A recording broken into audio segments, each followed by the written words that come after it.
Ilon sudralib yerda yotgan arra tig'iga bexosdan tegib kesildi. U dahol g'azabga to'ldi. Ortiga qayrilib, arraning tishlarini qattiq tishladi, ammo o'tkir tishlar og'zini teshib, hamma joy qon bo'ldi. Kuchli og'riqda u o'zini qattiq haqoratlangandek his qildi va butunlay junbushga kelib, bor kuchi bilan tanasini arraga urib, bu dushmanni bo'g'moqchi bo'ldi.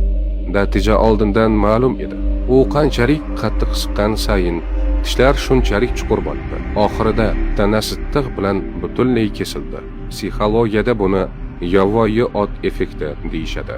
Sabab atiga kichik jarohat bo'lishi mumkin, ammo halokatga olib keladigan narsa shu jarohat tufayli o'zing yaratgan ortiqcha hissiy reaksiya.